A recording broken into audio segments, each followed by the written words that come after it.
They have been telling you that you are fragile for so long that some part of you started to believe it. Not all at once. It never happens all at once. It happens slowly, in the accumulation of small moments where someone looked at you and decided that your softness was a weakness, that your openness was an invitation, that your willingness to feel things deeply meant you could be handled, managed, underestimated. And because you're the kind of woman who leads with her heart instead of her guard, you let them, not because you were naive, but because you were generous enough to give people the benefit of the doubt they never deserved. But here is what they never understood about you, what they still don't understand, what you are only now beginning to understand about yourself. Your softness was never the whole of you. It was just the part you chose to show first.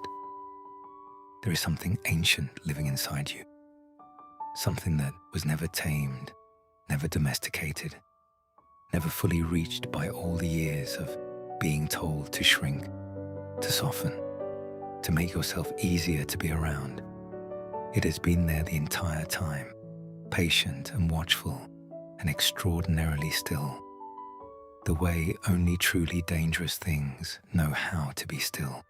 Not sleeping, never sleeping, just waiting for the moment you finally stopped apologizing for it and let it breathe. Think about the scorpion, small enough to be dismissed, quiet enough to be overlooked, and yet carrying inside its body the precise chemistry to bring something 10 times its size to its knees. It does not sting out of cruelty. It does not sting out of fear.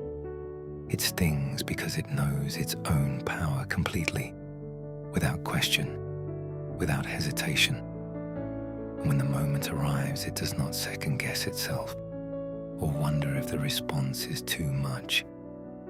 It simply acts with everything it has.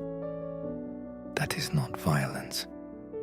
That is the oldest form of self-knowledge there is. And the lioness, because you have always been her even when you were playing smaller, she does not announce herself before she hunts. She does not roar to warn her enemies that she is coming. She watches, she studies, she learns the patterns of the thing that threatens her before she ever makes a move, because she understands that precision is more powerful than aggression, that patience is the sharpest weapon in her arsenal. And when she raises her cubs, she does not teach them fear. She teaches them to hunt. She teaches them that the world is not something that happens to you.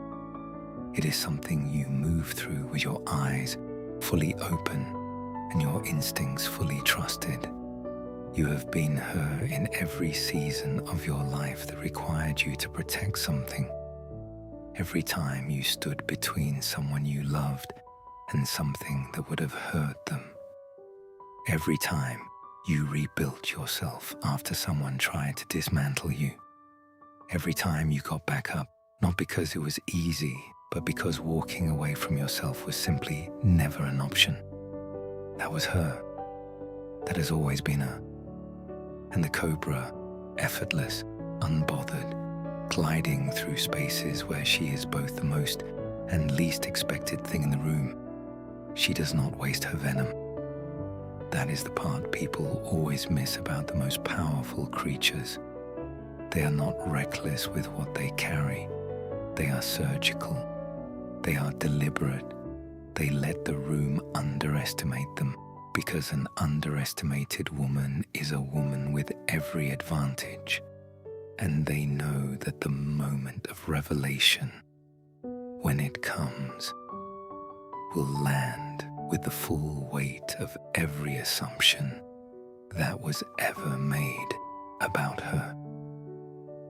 Let them think you don't know what you're holding.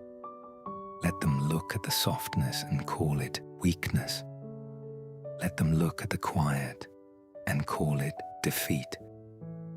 Let them interpret your patience as surrender and your stillness as submission, because every second they spend misreading you is another second you spend learning exactly where they are vulnerable and exactly how far they will go if you give them the room.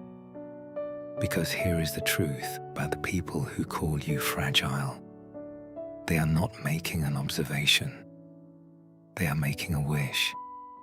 They need you to be breakable because somewhere inside them, they already know that if you ever fully stood in the power of what you are, they would not survive it.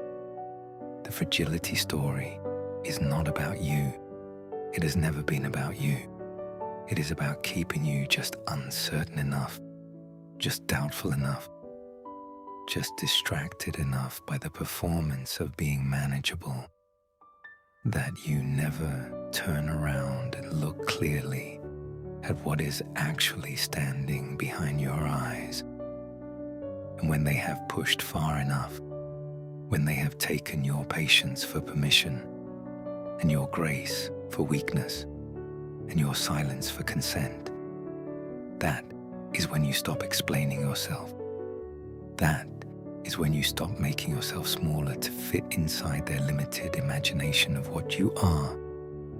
That is when every predator that has been resting inside you, quiet and coiled and waiting, stands up at the same time.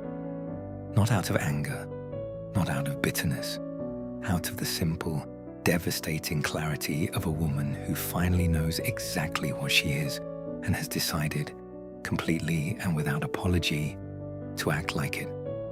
You were never fragile. You were just kind enough to let them think so. And that kindness, it turns out, was the most dangerous thing about you all along.